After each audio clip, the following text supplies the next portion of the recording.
break. Hopefully you grabbed a coffee or a gin and tonic or something. You might need one because Stephen Friend's back up, and Stephen's going to take us into industry updates and version history. Now this leads on from Simone's excellent presentation about Exo and its evolution, essentially, and its continuing evolution. Of course, there are updates to it, version history Stephen wants to talk to us about, but also what's going on in the wider world of Exo. Does that sum that up, Stephen, reasonably well? I think you're pretty close, Grant. Obviously, the gin hasn't affected you too much. That's good to see. No, not yet. Over to you. Fantastic. Thanks, Grant. Look, in these sessions, we always like to have the conversation in terms of where we're at with MYOB Exo, in terms of the development path that we're on, and also have some discussions around any relevant industry changes or compliance matters that we need to be considering. Now, Simone actually did mention the payment times reporting scheme. Those of you that aren't aware, this is a new scheme that was introduced this year, which essentially aims to improve the payment times for small businesses within Australia.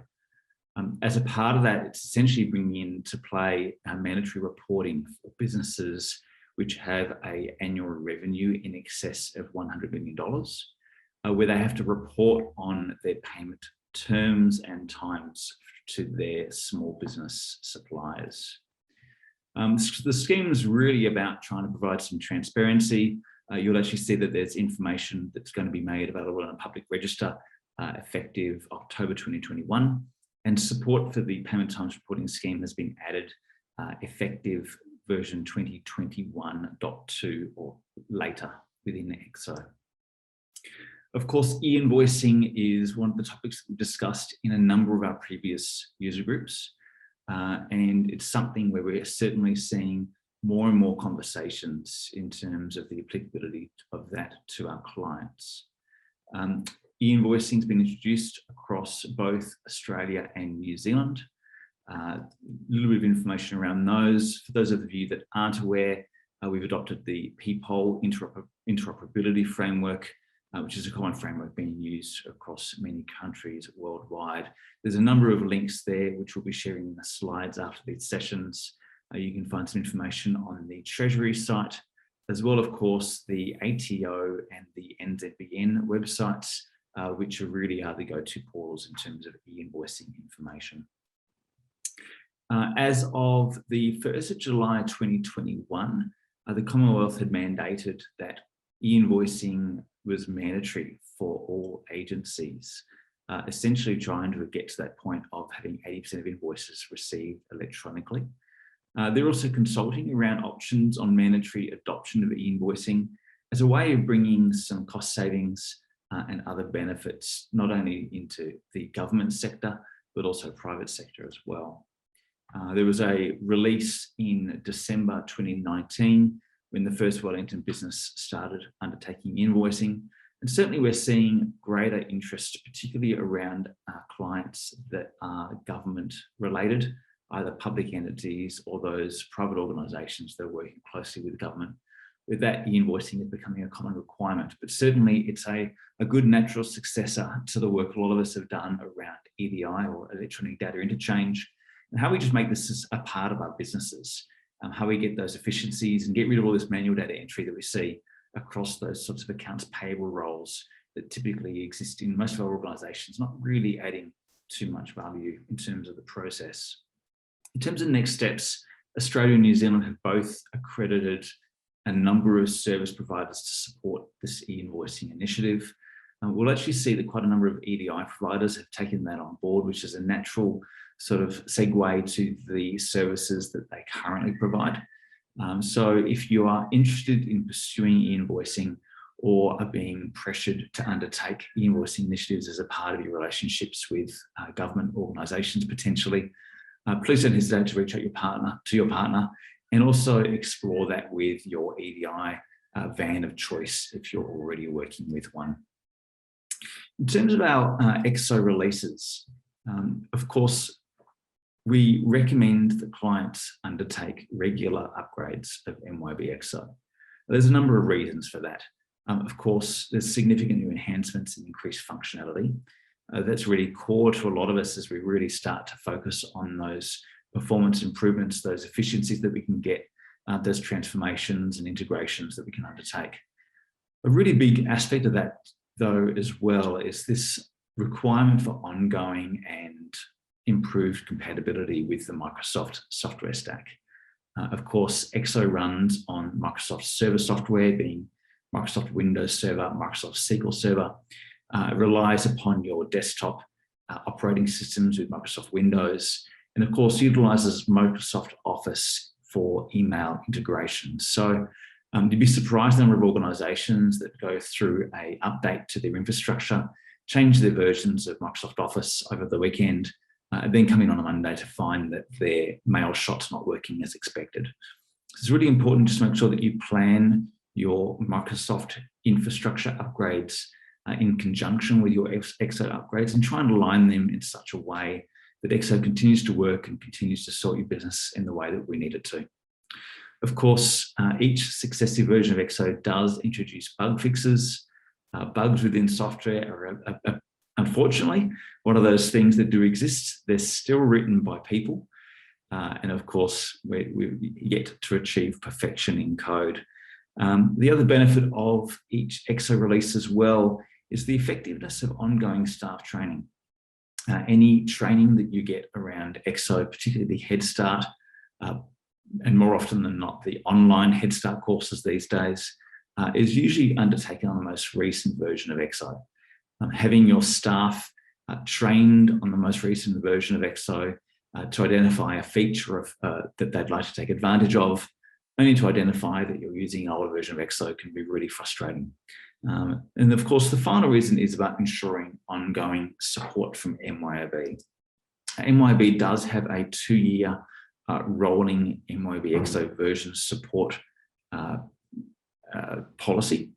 So from the release of a version of Exo, they will support that version for 2 years from the release date. So currently the oldest supported version of Exo is 2019.2.2, bearing in mind that 2019.2.1 has just come out of support in July. Of course, that's something that you need just to be aware of and carefully manage in light of your server and desktop infrastructure upgrade requirements and the timeliness of those. In terms of version compatibility, we see just under 20% of clients currently running a supported version of Exo. It is something that's becoming more of a concern, particularly in these hyper-connected and world that we live in, where the risk and the issues of security become even more prevalent.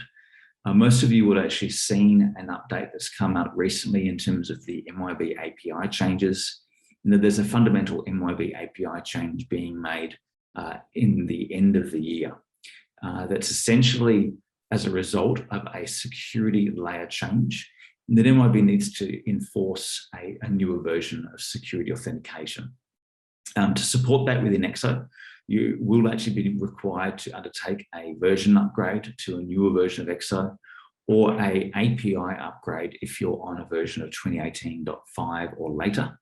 If you're not using the Exo API, or you're not using Exo on the go, that change won't impact you. But for those of you that are connected, either via the API or via on the go, that will be a required change just to ensure that your environment continues to stay secure.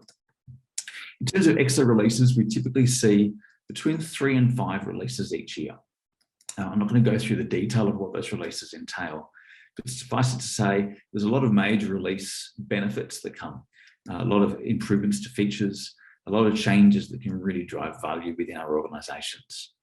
As of the 2021 series, we've seen 2021.1 released, which brings some significant benefits around the sales order deposits features, as well as enhancements to the New Zealand GST returns process. 2021.2 adds some real enhancements around UI flexibility and, of course, support for the Australian Payment Times Reporting Scheme. In terms of 2021.3, MYOB is continuing to work to this theme, addressing the user experience and usability. They pay very close attention to the MYOB Ideas portal, which is frequented by the MYOB partners as they represent the client base and the features that clients are asking for. Those features are reviewed, stories are added around those ideas, and that's then submitted through to the MYOB Exo product team, who prioritise those and schedule them around Exo release dates. We're expecting to see some updates in terms of the timeframes for some of those new features. But 2021.3 we focus really around that core theme, user experience and usability. In terms of our approach, we typically recommend that clients take a rule of thumb of upgrading every 12 to 18 months or so to stay current on an MYOB supported release. It kind of takes a happy medium between ensuring that we're not undertaking too much change within our organisations, staying current on an MYOB supported release, and just being aware that we're running a version of Exo that's up to date and in line with our typical sort of server desktop upgrade requirements. Of course, we've got a new version of Microsoft Windows coming out, new versions of Microsoft Office coming out as well. So again, two elements to be very aware of in terms of your upgrade planning process.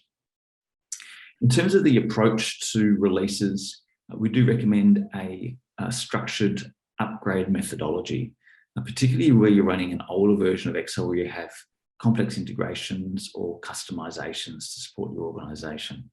Within that sort of upgrade methodology, we recommend going through a user acceptance testing phase where you set up a dedicated test environment, you upgrade that test environment and go through your testing around your integrations, your customizations, your reporting, any of your custom processes, and ensure that that new version supports those requirements, operates as expected, that you really understand the additional value that's being added in that upgrade before you actually go through the go live process.